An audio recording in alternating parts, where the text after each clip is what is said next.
Bonjour bien-aimés dans le Seigneur, c'est moi votre simple serviteur, votre frère Bobo Kabambi. Aujourd'hui on est là avec Pasteur Eddie Kaniki. On est invité aujourd'hui, on a des questions à poser à Homme de Dieu par rapport à tout ce qui se dit dans la communauté, dans l'église, dans les familles. Et c'est pour cela qu'on voulait juste comprendre ou connaître beaucoup de choses. Ça va t'édifier, ça va t'aider. Et il ne faut pas fermer ton portable ou il ne faut pas fermer ton cellulaire. Essaie un peu de nous écouter bien pour comprendre tout ce qui se passe et ça va t'édifier. Bonjour, homme de Dieu. Bonjour, frère Bobo, et merci beaucoup vraiment de l'accueil, de l'invitation. Je suis vraiment honoré. Merci beaucoup. Gloire au Seigneur. Je voulais dire merci à notre frère Pascal Mafema ainsi que Jean-Louis Mafema et René Senda. Merci beaucoup de cette opportunité que vous venez de nous donner, d'être là ce matin ou cet après-midi. Et je voulais un peu aller avec toi, papa. On a des questions là que les gens se posent beaucoup. Les gens se demandent. C'est pour cela qu'on vous a invité pour vous demander des questions et aider un peu les enfants de Dieu, de nous aider moi-même que je vous pose ces questions. Et avant tout, avant de commencer, je voulais juste vous demander comment vous êtes venu en Christ, papa. Merci beaucoup. Comment est-ce que je suis venu à Christ? Comment est-ce que j'ai reçu les saluts, la nouvelle naissance? En 1987, la flamme de l'amour de Dieu a saisi mon âme.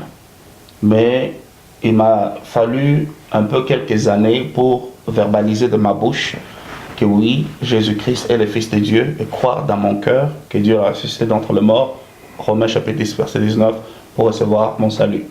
Et cela s'est fait le mardi 6 août 1991 à la grande croisade que Reinhard Bonnke a tenue chez nous au Congo. Et c'est là où pour la première fois j'ai ouvert ma bouche pour recevoir mon salut, ouvert mon cœur, déclarer de ma bouche que Jésus est Fils de Dieu, croire de mon cœur que oui, Dieu l'a ressuscité d'entre les morts. Et depuis ce temps-là, je marche avec Dieu. Et je suis très reconnaissant. Donc ça veut dire, homme de Dieu, ça fait combien d'années? Ça fait presque 20 ans, vingtaine d'années ou c'est comment? Non, ça fait 23 ans. Oh, gloire au Seigneur. Oui. Que Dieu soit loué. Alors dis-nous un peu, pasteur, vous habitez où? Vous habitez ici à Washington métropolitain ou dis-nous que vous habitez où, dans quel état? Vous êtes précisément? Mon épouse et mes enfants, nous sommes pour l'instant installés ici, dans la région métropolitaine de Washington, D.C. Oui. La région métropolitaine de Washington, D.C. est faite de Maryland, du district de Columbie, Washington et puis Virginie. Moi, je suis du côté de la Virginie, dans la ville de Woodbridge. Dis-nous, pasteur, vous avez l'église, le nom de votre église, ça s'appelle comment? Par la grâce de Dieu, nous avons installé notre quartier général ici, donc notre église, qui s'appelle Springs of Life Church. Ça signifie en français? Source au pluriel, source de vie, église, source de vie. Jésus-Christ a dit que si vous croyez à moi, des sources de fleuves d'eau vive jailliront de votre sein. Gloire au Seigneur, gloire à Dieu. Là, c'est Pasteur Eddie, il venait de nous dire à propos de son église, ou l'église de Dieu, là où il lui sert. Et je voulais juste demander aussi aux serviteurs de Dieu, dis-nous un peu, est-ce que vous avez un pasteur? Bien sûr, chaque pasteur a besoin d'un pasteur. Un pasteur qui n'a pas de pasteur, c'est un rebelle.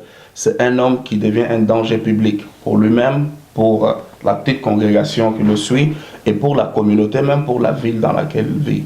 Oui, j'ai un pasteur. Mon pasteur s'appelle Joe. C'est un Américain, c'est un blanc américain. Joe McIntyre. Il est installé à Seattle, la ville de Seattle, dans l'État de Washington.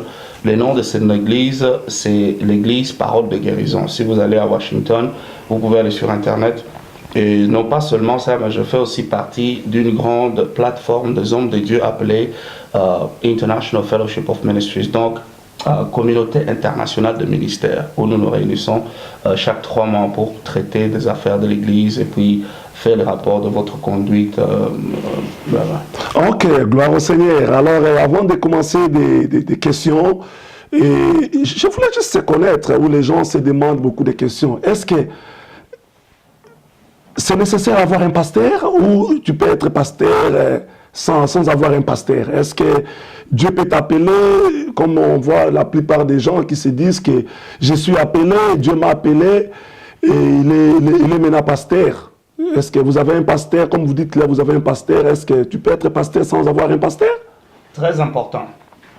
Tout chrétien a besoin d'un pasteur et tout pasteur a besoin d'un pasteur. Tu as besoin d'un pasteur en tant que chrétien parce que Hébreux chapitre 13, quand vous commencez à partir du verset 7e, on dit qu'au jour de la fin, au temps de la fin, Dieu va demander les rapports de ta vie à ton pasteur. Et ton pasteur aussi a besoin d'un pasteur qui l'encadre. C'est comme je vous ai dit que moi j'ai un pasteur. Pourquoi? Si je commets un dégât d'ordre moral, doctrinal, vous pouvez faire un coup de fil, rapporter cela à mon pasteur qui va m'arracher la licence. Et tout de suite, je ne serai plus dans le ministère jusqu'à ce que je serai restauré. Et vous allez même remarquer que le problème que nous avons dans beaucoup de nos communautés, c'est parce que nous avons des pasteurs qui n'ont pas de pasteurs. Eux-mêmes, ils sont les sommets des sommets. Donc, même s'il commet des bavures, des bêtises, tu vas l'accuser où? Juste comme la Bible nous dit dans le livre des Juges, à 3 reprises. Le livre des Juges, on nous dit, en ces temps-là, il n'y avait point de roi en Israël, il n'y avait pas de roi en Israël, et chacun faisait ce que bon lui semblait. C'est exactement comme un pasteur qui n'a pas de pasteur. Et d'ailleurs, je vous encourage de poser la question à votre pasteur, de vous montrer son pasteur. Que quand votre pasteur a des problèmes, vous allez l'accuser où? Mais pasteur, pour ne pas vous couper la parole, je voulais juste vous demander, est-ce que les enfants de Dieu peuvent rester dans cette église-là? Si son pasteur il a dit qu'il n'a pas un pasteur, est-ce qu'il peut rester dans cette église-là? Non, non. Pourquoi pas? Non, parce qu'on se reproduit selon notre nature. Ça, c'est la loi de Genèse chapitre 1, verset 11. Chaque arbre, chaque être se reproduit selon sa nature. Quand vous allez dans une église où votre pasteur ne fait pas rapport à un pasteur supérieur qui le chapeaute, vous encouragez la rébellion et vous encouragez les dangers. Un pasteur qui n'a pas de pasteur est comme un véhicule qui va à 100 à l'air sur l'autoroute, mais qui n'a pas de chauffeur. C'est un danger pour les passagers, c'est un danger pour tout le monde qui est autour de cette voiture-là. Quand votre pasteur n'a pas de pasteur, il est un danger pour vous-même. Et il est un danger pour la ville, il est un danger pour le corps de Christ. Donc ça veut dire, ce pasteur-là, c'est un aventurier, comme je peux dire. Bon, aventurier, bon, il peut être peut-être, il peut avoir un bon cœur, il peut avoir de belles ambitions, mais c'est un homme qui marche dans la rébellion. Notre Dieu, c'est un Dieu d'ordre. C'est un Dieu d'ordre. Dans les Saintes Écritures, nous avons le record de 3 personnes qui ont été avalées vivantes parce qu'ils se sont levés contre l'autorité du pasteur Moïse. Tout pasteur qui n'a pas de pasteur, et d'ailleurs la Bible dit que les gens là qui ont été avalés, Corée, Dathan, Abiram, c'était des leaders de leur tribu, c'était des petits pasteurs. Bon, petits pasteurs c'est un peu plus dire, c'est un peu dire trop, mais c'était des leaders, c'était comme des anciens des pasteurs, mais qui ne se sont pas soumis à l'autorité de notre pasteur. C'est parmi les grands virus qui détruisent nos communautés. Ce n'est pas un modèle biblique. Selon les Saintes Écritures de Genèse à Apocalypse, chaque pasteur a besoin d'un pasteur. Et je vous recommande encore, je le répète, si vous allez dans une église, il faut premièrement demander à votre pasteur avec toute politesse, avec tout sérieux, pasteur, qui est ton pasteur? Oui, pasteur, je me rappelle un frère en Afrique du Sud, quand il venait de Kinshasa, il était frère. Et puis il est arrivé en Afrique du Sud, il était frère, en Europe, évangéliste. Et puis il est arrivé ici aux États-Unis, c'est bishop. Et ces derniers temps, je vous parle, il est archibishop. Parle-nous un peu de ça. C'est vraiment bien, Dieu est content de ça ou c'est comment? Nous revenons encore à notre case de départ. Remarquez des gens qui changent de titre en un temps record, qui va de monsieur frère à monsieur archevêque. En un temps record, poursuivez ces gens-là, ils n'ont pas de pasteur. Ils ne répondent à aucune autorité pastorale. Il n'y a personne qui va le suspendre, il n'y a personne qui va lui retirer la licence. Et pour ce faire, il se fait de n'importe quoi. Les problèmes avec la maladie ici des titres, moi je dis personnellement, ma petite expérience me révèle que c'est un problème de notre peau. Il n'y a que les gens de notre communauté, les gens de cette peau ici, qui ont ces virus-là des titres, de changer de titre. Et quand vous regardez, faites votre investigation. Mais Jésus-Christ, le Fils de Dieu, pourquoi est-ce qu'il n'était pas le cardinal Jésus? Pourquoi est-ce qu'il n'était pas le patriarche Jésus? Pourquoi est-ce qu'il était tout simplement Rabbi, le maître, l'enseignant? Et nous marchons dans les pas de qui? Paul était un apôtre, mais pourquoi est-ce que Paul n'est jamais devenu l'archevêque Paul? Et même quand vous regardez les gens qui ont marché avec Dieu, qui ont marqué des buts sérieux dans le royaume de Dieu, ils n'ont jamais eu de titre comme ça. Et je vous dis, je vous mets même à défi, poursuivez les gens là qui s'appellent Monsieur Frère, et en un temps record il est Monsieur Archevêque, il n'a pas de fruits. Il n'a rien fait de spécial avec Donc ce sont des semeurs des dégâts dans les églises. Hein? C'est à cause de ces gens-là que nos communautés sont divisées, c'est à cause de ces gens-là que les mariages de foyers sont cassés. Et c'est nous les fidèles qui encourageons ces gens-là, parce que nous leur donnons des dîmes, parce que nous appelons ces gens-là pour la prière, parce que quand ces gens-là sont à la chair en train de prêcher, nous sommes là dans les bancs en train de suivre. Il est temps de changer, il est temps de poser des questions sérieuses à toutes ces personnes-là. Montre-moi ton pasteur. Gloire au Seigneur, que Dieu soit loué. En tout cas, nous sommes tellement contents et je sais que vous êtes là, vous nous suivez, vous êtes tellement contents. Maintenant, on a des questions à poser à homme de Dieu. Et il y a 3 questions que les gens se demandent, les gens parlent, les gens sont dans la confusion, les gens ne donnent plus à l'église, les gens ne veulent même pas aller à l'église. C'est parce que les pasteurs, ce sont des gens qui sont derrière pour avoir de l'argent. Et il y a 3 questions. Ma première question, c'est par rapport à l'aumône. Il y aura 3 questions, l'aumône, la dîme et la sémence. Homme de Dieu, parle-nous un peu là, par rapport à les finances à l'église. Je vois dans les églises, je connais des pasteurs, ils tapent, comme on dit à Lingala, ils ont bête à sauter sur la dîme et l'offrande et la sémence. Maintenant, je dois commencer sur l'aumône. Parle-nous un peu. Quel est l'aumône? Avant d'y arriver, avant même de creuser un peu plus profond sur les sujets des offrandes, laissez-moi premièrement vous dire ceci. Si vous allez dans une église où on ne vous parle pas de vos finances, 2 choses. Soit on ne vous prend pas au sérieux, soit on vous ment.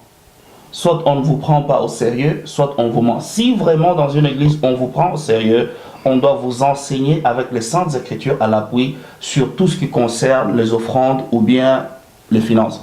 Pourquoi est-ce que je dis ça? Parce que Jésus-Christ lui-même nous dit, où se trouve ton trésor, là aussi se trouve ton cœur. Si réellement on prend bien soin de ton cœur, on doit aussi bien prendre soin de ton trésor. On doit te parler de trésor. Si vous regardez l'enseignement de Jésus, Jésus a plus parlé des finances qu'il a parlé de la prière, qu'il a parlé des jeûnes. Et même si vous prenez toutes les paraboles de Jésus ayant trait au temps de la fin, il y a toujours quelque chose de l'argent là-bas.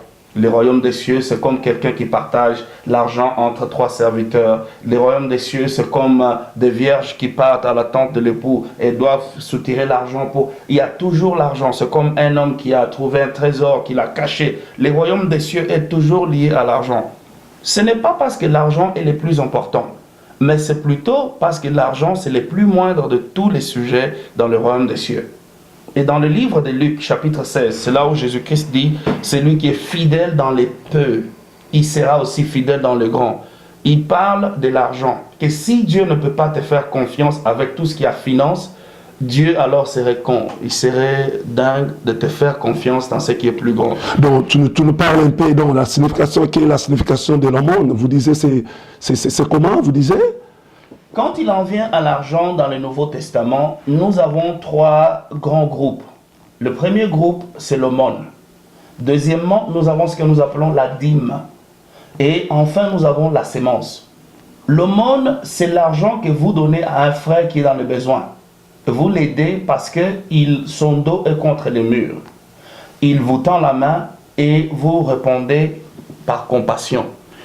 Parlons de l'aumône, parce que l'aumône, la référence de l'aumône est mentionnée en Matthieu chapitre 6, où Jésus-Christ dit, quand tu fais ton aumône, ne sois pas comme un hypocrite, comme un pharisien, qui veut que tout le monde sache que tu as fait l'aumône. L'aumône, c'est l'argent qui... la référence sur l'aumône, Jésus dit, quand tu donnes avec la main droite, que ta main gauche ne sache pas. Maintenant, j'aimerais que vous écoutiez ceci. Là où Jésus dit, ce que tu donnes avec ta main gauche, ou ta main droite que la gauche ne sache pas, ou vice-versa, il ne parle pas de ta dîme. Parce que ta dîme ne doit pas être en secret. Ça peut être ouvert. Il ne parle pas de la sémence. La sémence n'est pas un secret. Je vais vous montrer des versets bibliques parce qu'on ne discute pas avec les Saintes Écritures, on croit. Mais l'aumône, c'est l'argent que je donne à mon frère qui est dans le besoin. Et pour protéger sa dignité, je ne dois pas aller sonner la trompette à tout le monde pour dire à tout le monde, ah, bah, j'ai donné l'argent au frère Bobo. Si quelqu'un vient me consulter, pasteur, et dit, tu peux m'assister, oh, je ne peux pas te donner parce que le frère Bobo m'a appelé, il avait besoin de 1000 $, je lui ai donné 1000 $. Là, je ne protège pas la dignité de mon frère. Et Jésus dit, pour protéger sa dignité, ce que tu fais en cachette, que cela reste secret. Quand tu donnes avec la main droite, que la main gauche ne sache pas. Mais vous allez remarquer qu'une fois Jésus est dans le temple, une veuve est venue déposer 2 pièces d'argent. Et Jésus était à la bourse, en train de regarder qui trempait la main dans la bourse. Et il se retourne et il dit à la foule, cette dame a donné plus que tout le monde. Mais c'était quoi, Roger? C'est comme qui dirait Jésus-Christ lui-même violer les principes qui dit que ce que tu donnes avec la gauche, que la droite ne le sache pas. Oui. La femme a donné avec la gauche. Pourquoi Jésus a révélé? Pourquoi ce qu'elle avait donné n'était pas l'aumône? Elle n'avait pas donné la dîme, elle avait donné la sémence. Elle n'avait pas donné parce qu'au temple, ils avaient besoin d'argent. Elle avait donné parce que de son propre cœur, de son propre gré, pour démontrer combien elle aime le temple de Dieu. Ce n'était pas le monde. Le monde, c'est l'argent qu'on donne à un nécessiteux, à un frère qui est dans le besoin.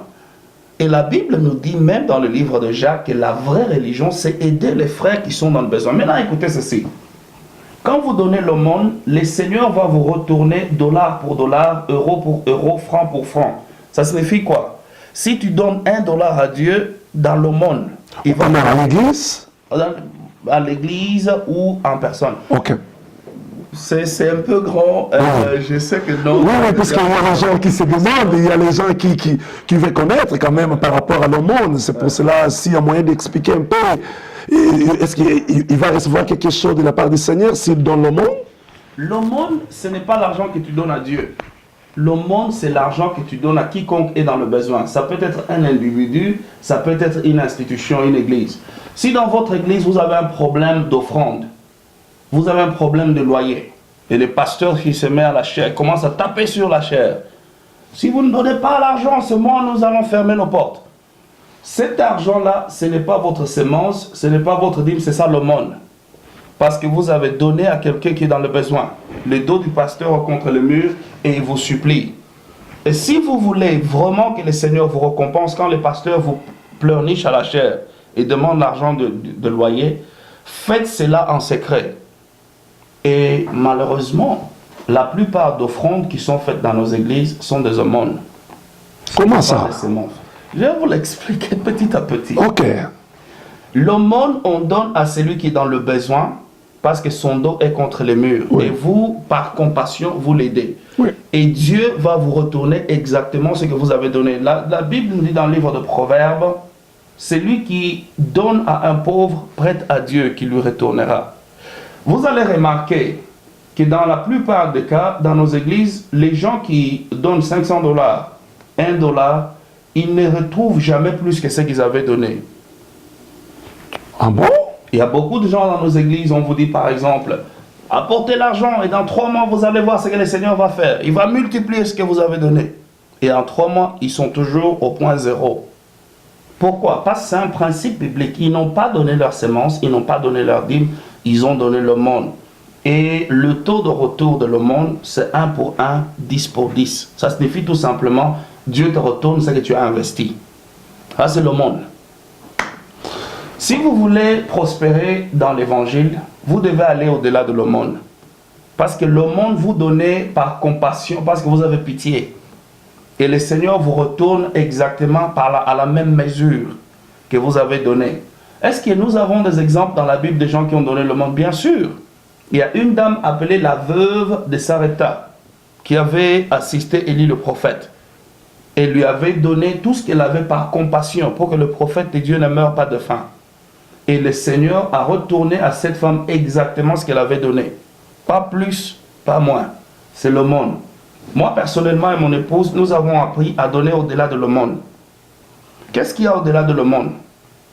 Il y a la dîme et il y a la sémence. Vous voulez que je parle de la dîme? Oui, parle-moi un peu, comme tu as expliqué, comme vous venez de l'expliquer à propos de l'aumône. Oui. Parle-nous un peu à propos de la dîme, parce que j'ai appris, quand vous êtes à l'église, on parle de la dîme, et si tu ne donnes pas la dîme, tu ne seras pas béni, tu vas voir même ton travail, et ça va, on va t'arracher ta voiture, tu vas perdre beaucoup de choses si tu ne donnes pas ta dîme. Parle-nous un peu par rapport à ça. C'est comment par rapport à la dîme, puisque avant de continuer, j'ai écouté quelqu'un en Europe, je suivais, il a commencé à parler que non, comme on dit à Lingala, ça va dîme na bino na l'église, on a été pasteur na bazan amiibi. Azako pekisa bato ba pesa ba dîme. Ba dîme ezali ba mbongo ba pasteur ba liaka. Mais entre-temps, dans d'autres églises, on dit que si tu donnes ta dîme, Dieu va te bénir, Dieu va multiplier ton travail, Dieu va te donner beaucoup de richesses. Parle-nous un peu, homme de Dieu. La dîme, c'est ici où j'aurais vraiment de problèmes avec des pasteurs. Parce que c'est ici où les pasteurs n'aiment pas qu'on touche. Ça, c'est le veau sacré, c'est la vache sacrée des pasteurs. Si tu tues ça, le pasteur va te tuer. La dîme, mais il faudrait être libéré. La dîme, c'est premièrement quelque chose que Dieu a écrit dans les cœurs de tout être humain, qu'il soit chrétien ou non chrétien. Tout être humain, dans toutes les cultures. Moi, personnellement, à cause de l'évangile, je suis allé dans des coins les plus sombres de ce monde pour enseigner l'évangile. Et je trouvais que même parmi les animistes, parmi les musulmans, parmi les non-chrétiens, les gens ont ce principe-là de soutirer un pourcentage de leurs revenus et l'offrir à une autorité dans leur vie, soit à leurs parents, soit à leurs grands-parents, ou tout celui qui est comme mentor, moniteur dans leur vie. Pourquoi? Parce que la dîme, c'est un principe qui est inscrit dans ton cœur. Je vais vous donner l'exemple. Moi, quand je grandissais, tous mes cousins, toutes mes cousines qui touchaient leur premier salaire, ou pas seulement leur premier salaire, mais chaque fois qu'ils avaient quelque chose, elles mettaient toujours un peu à l'écart pour assister soit mes parents ou d'autres personnes de la famille comme ça. Pourquoi? Ça, c'est un principe qui est dans le cœur de tout être humain. La première fois que la dîme est mentionnée dans les Saintes Écritures, les mots dîme, c'est en Genèse chapitre 14 avec Abraham. Et Abraham, après avoir vu la bonté de Dieu, la bénédiction de Dieu, il a donné à Dieu la dîme, les 1 dixième. Pourquoi est-ce qu'on donne la dîme à Dieu? On donne la dîme à Dieu parce qu'on reconnaît que ce que j'ai ici, ce n'est ni par ma force, ni par ma puissance. C'est Dieu qui me l'a donné. Et pour ce faire, je lui suis reconnaissant avec le 1 dixième. Est-ce que Dieu a besoin de ton 1 dixième? Non, il n'en a pas besoin. Maintenant, c'est ici où j'en viens à la question que vous avez dit. Non, si tu ne donnes pas la dîme, Dieu va casser tes genoux. Tu vas aller à la station d'essence, tu vas oublier, Dieu va te frapper de confusion. Au lieu de mettre l'essence, tu vas mettre le mazout dans ton moteur et Dieu va retirer sa dîme parce que tu ne lui as pas donné. Non, ça c'est faux et archi faux. Quand vous regardez le passage qui est utilisé par plusieurs personnes pour parler que Dieu va te frapper si tu ne donnes pas la dîme, c'est Malachie chapitre 3, verset 10. Ça, c'est le verset fétiche, le verset tabou des gens qui adorent la dîme. Mais il faut regarder encore ce verset-là et le relire. Dieu ne parle pas seulement des dîmes, il parle des dîmes et des offrandes. Dieu dit, vous m'avez volé dans vos dîmes et dans vos offrandes. Nous comprenons la dîme, c'est le 1%, les offrandes, c'est combien? Je vais vous épargner les détails, les offrandes, c'est 33%. Dieu dit, vous m'avez volé 43%. Et je vais seulement vous dire, les gens même qui renforcent toujours, non, tu dois donner la dîme, si tu ne donnes pas la dîme, Dieu va te tuer. Est-ce qu'ils donnent 43%? La dîme, ce n'est pas... Malachie chapitre 3, il dit que je vais vous frapper de malédiction si vous ne donnez pas la dîme.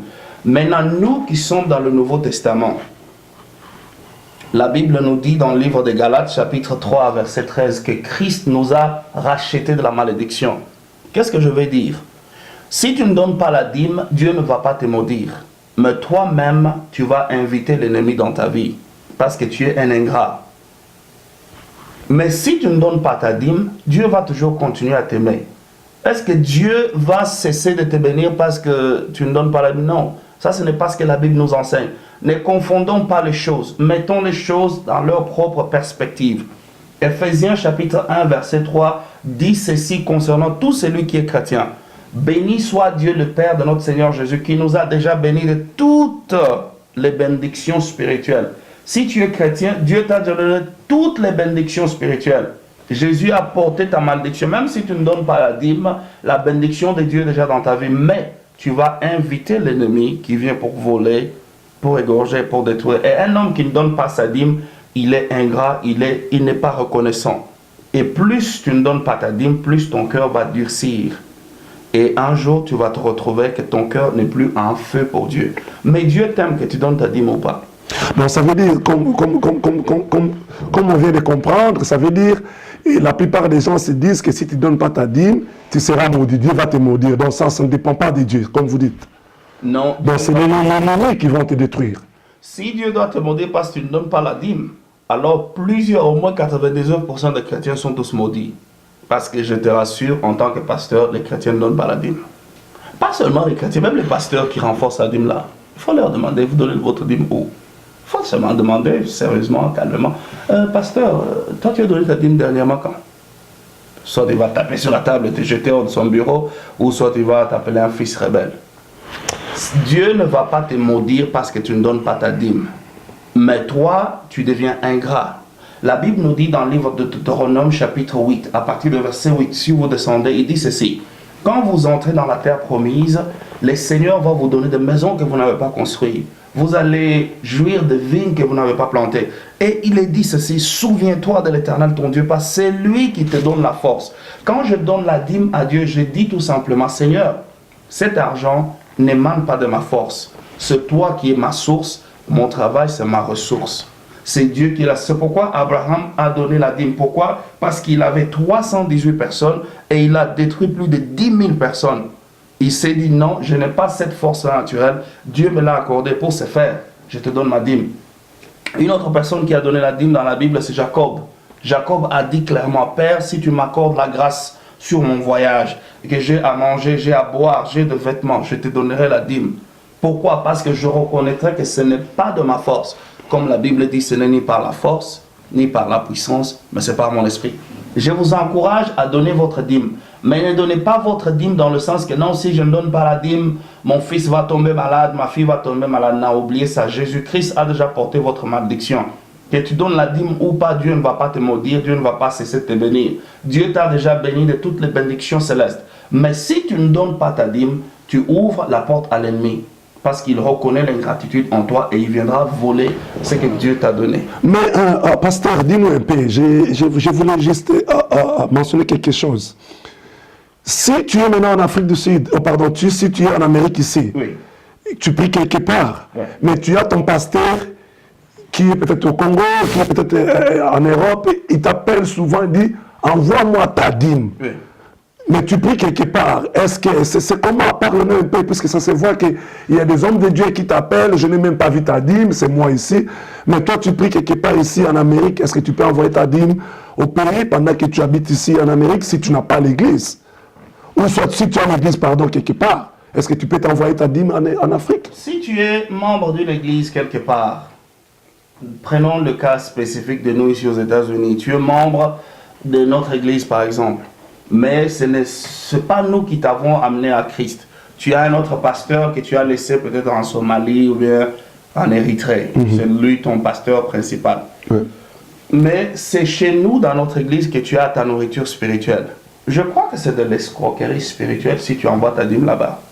Comment ça? C'est nous ici qui te nourrissons spirituellement. Je vais vous donner un exemple. Tu ne peux pas manger chez McDonald's et aller payer ta facture chez Burger King. Ça, c'est de l'escroquerie si Burger King pouvait prendre ça. Il y a des gens comme ça. Ils mangent spirituellement dans une église, mais il envoie la facture, il envoie la bénédiction là où on ne le nourrit pas. Si vous êtes un pasteur, c'est ça un peu cette histoire, essayer d'imposer aux gens qui ne sont plus dans votre église de vous donner la dîme. Si vous êtes pasteur et que vos anciens membres de l'église ne sont plus avec vous et ils sont dans de nouvelles églises, encouragez-le à donner la dîme là où ils sont nourris. Moi, je ne peux pas recevoir la dîme de quelqu'un que je ne nourris pas. Alors si vous faites ça, vous êtes escroc.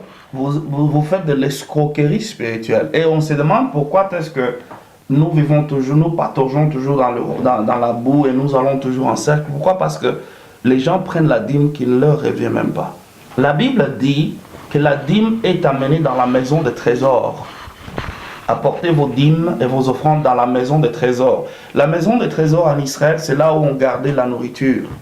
Pour nous, la nourriture spirituelle, c'est la parole de Dieu. Si le frère Bobo te nourrit spirituellement, tu as le droit, il a le droit de recevoir ta dîme. Je crois dans le livre de Galates, chapitre 6, versets 6 à 7, on dit que tu dois partager tes biens avec celui qui t'enseigne. Non pas un pasteur qui est resté à 5000 km d'ici, qui reçoit la dîme, et les pasteurs qui t'encadrent aujourd'hui, jour et nuit, se meurent de faim. Et ça c'est de l'escroquerie. Gloire au Seigneur, bien-aimé dans le Seigneur. C'est vraiment bien. Je pense que vous aimez ce que Pasteur Eddy venait de nous répondre. Et je vais continuer pour la dernière question et puis nous allons finir notre émission. Mais avant d'aller cela, et je voulais juste vous dire quelque chose. Si vous avez d'autres questions à nous poser, à nous demander, allez sur 5 sur 5 et vous allez entrer sur leur website, vous allez envoyer le message et ils vont nous envoyer ces messages pour poser encore des questions à l'homme de Dieu qui est ici à Washington, D.C. Rapidement encore, je voulais vous demander, vous avez parlé de la dîme. Maintenant, là, je voulais poser la question, pasteur. Je vois ici en Amérique, c'est vraiment fort à propos de la sémence. On voit dans les chaînes, je ne voulais même pas citer les noms de cette chaîne-là, on voit des serviteurs parlent, si tu donnes $1,000, Dieu va te donner $10,000. Si tu sèmes dans ces ministères, si tu cherches le mariage, tu auras le mariage. Si tu cherches les enfants, tu auras des enfants. Parle-nous un peu, parce que les enfants de Dieu sont dans la confusion. Je me rappelle, je connais un homme de Dieu, avant de répondre à la question. Moi et ma femme, on cherchait l'enfant. Il nous disait que non, mes frères, pour avoir les enfants, il faut que tu donnes à Dieu. Tu dis que non, cet argent, je donne à Dieu. Et quand moi je veux manger cet argent, tu sèmes à Dieu, tu sèmes à l'église, et Dieu va te bénir avec les enfants. Et si tu ne sèmes pas, donc tu n'auras pas des enfants. Parle-nous un peu pour la sémence. C'est comment pour la sémence? Explique-nous un peu. Merci. Premièrement, je vais vous dire de ne pas encourager avec vos dîmes des aventuriers. Qui est un aventurier? Un aventurier, pour moi, c'est tout celui qui s'appelle pasteur et qui n'a pas de pasteur. Un homme qui n'est pas, en anglais on dit accountable. Il n'est pas redevable à un autre homme de Dieu. Donc il n'a pas de superviseur, il entre. Et je vous dis encore, je vous lance un autre défi. Regardez tous les pasteurs qui sèment des dégâts, ils ont quelque chose en commun. Les dénominateurs communs, ils n'ont pas de pasteur. Parce qu'un homme qui a un pasteur, il ne va pas faire des choses comme ça.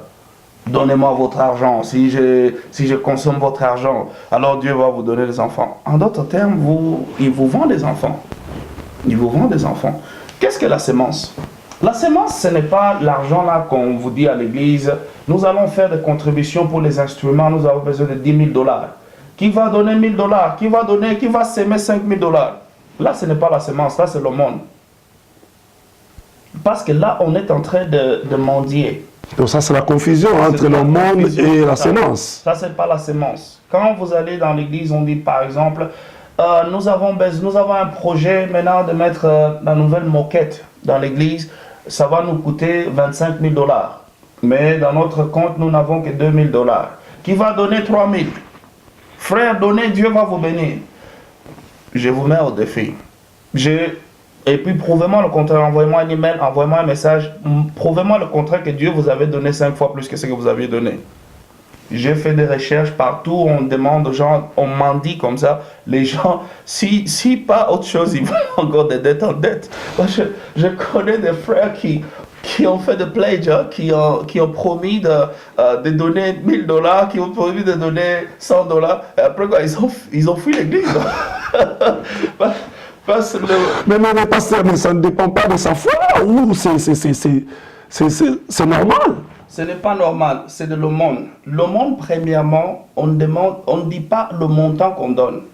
Quand il en vient à le monde, si l'église n'a pas de moquette, les pasteurs sages, ils annoncent à tout le monde et ils donnent à tout le monde la chance de le faire en secret.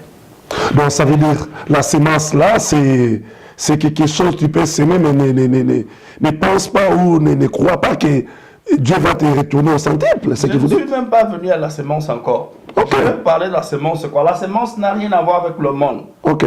L'aumône, c'est l'argent ce qu'on demande à l'église Oui. par mendicité. Parce que ouais, dans nos églises, nous sommes forts en mendicité. Oui. Donnez-nous ça, donnez-nous, qui va donner $1, qui va donner 50 cents. Est-ce que j'ai 4 personnes qui m'ont donné 4 amen? Donnez-moi maintenant 25 cents. Là, c'est la mendicité qui provoque. Et premièrement, je vais vous dire quelque chose. Moi, je suis assis dans l'église. Le frère qui est à ma gauche donne $500. Qui va donner $500? Le frère qui est à ma droite, la soeur qui est à ma gauche, mais moi aussi, juste par courtoisie, qu'est-ce que je vais faire? Je vais mettre mes mains. Mais tu m'arrives.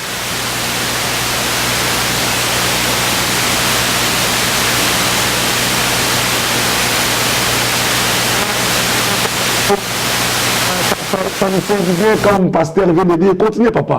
Hein? Et par conséquence, vous donnez et vous n'avez pas de revenus. Moi, personnellement, je ne donne pas par plaisir. Si je dois donner quelque part, soit je donne par compassion. Et si je te donne par compassion, tu ne sauras pas le montant. Je ne dirai pas à tout le monde le montant que je t'ai donné. Pourquoi? Parce que je dois préserver ta dignité. Maintenant, la sémence, c'est ce que tu donnes par ta générosité. C'est parce que tu fais partie de ce ministère. Tu tiens vraiment à la vision de ce ministère. Tu sens que ce ministère repose sur tes épaules.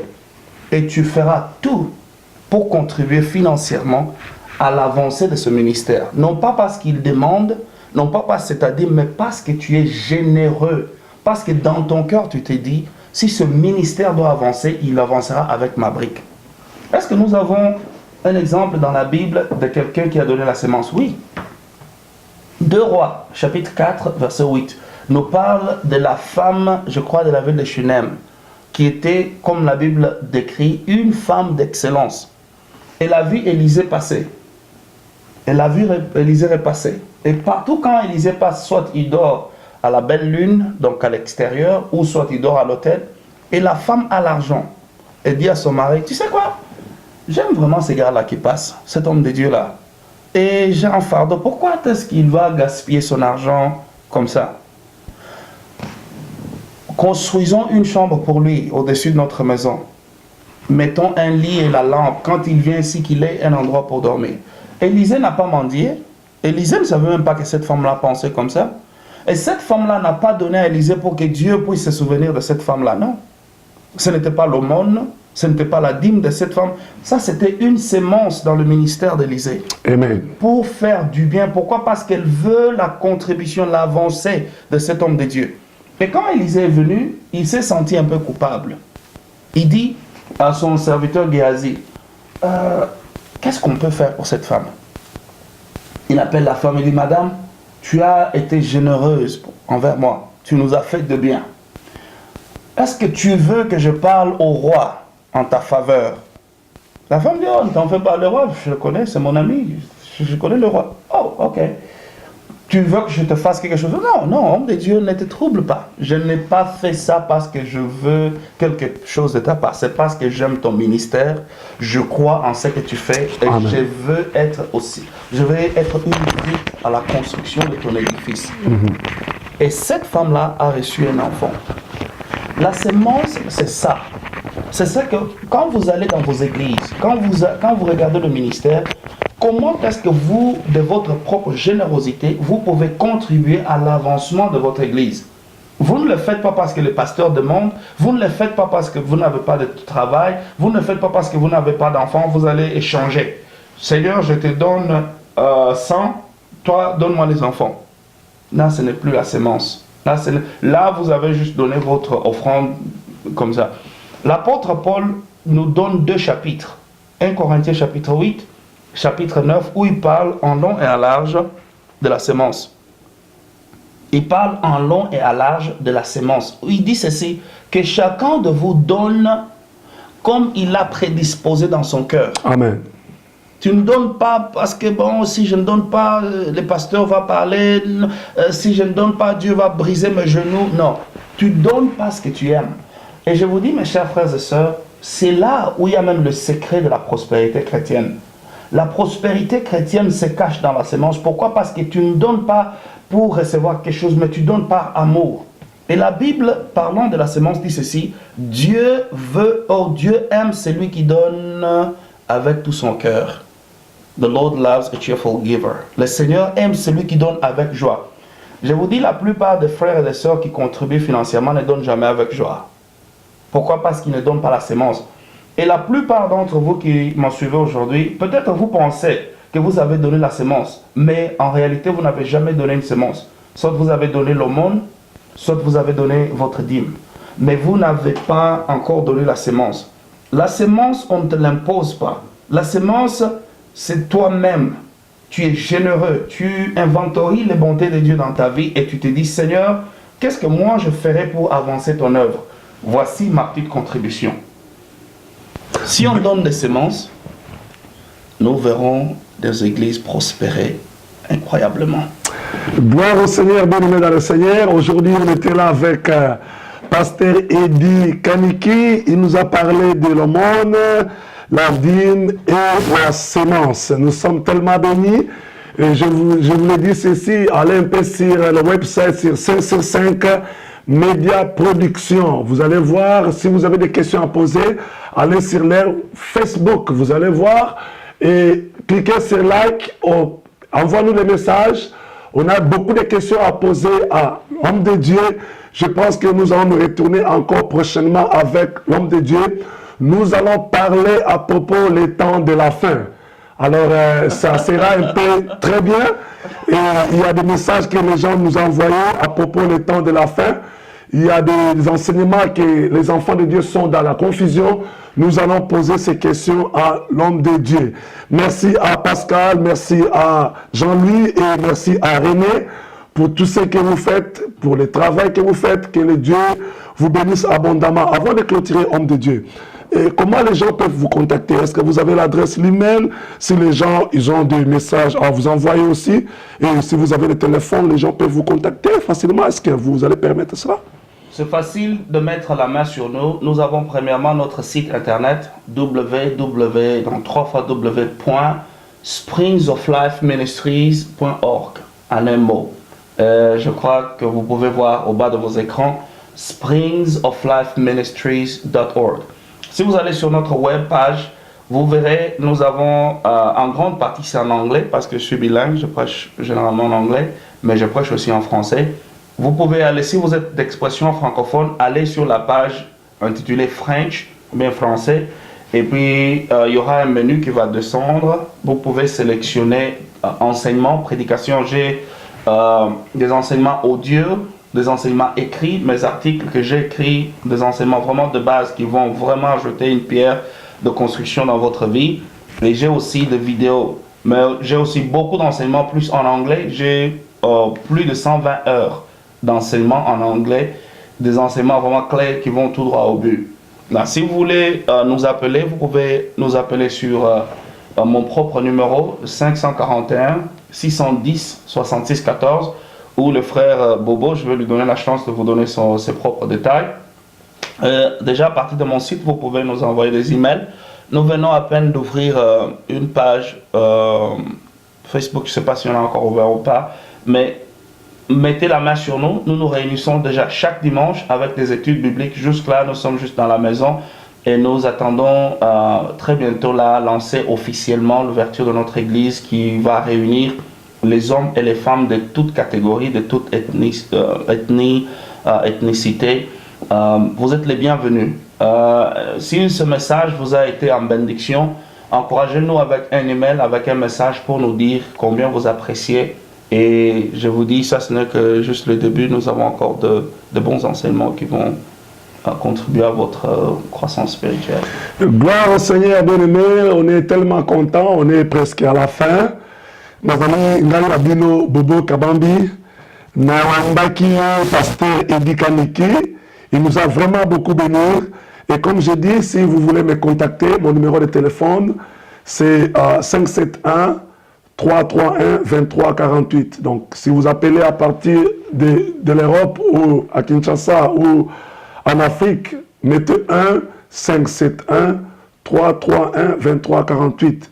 ou vous pouvez envoyer le message sur email sur benikabambi@gmail.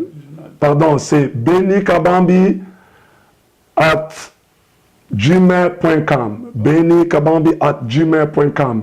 Et vous avez votre numéro de téléphone aussi, si on peut vous contacter. Vous avez dit ça aussi? Oui, je peux encore le reprendre. C'est le 541 610 66 14. Regardez-vous, c'est 5 sur 5. J'aime bien 5 sur 5 média production.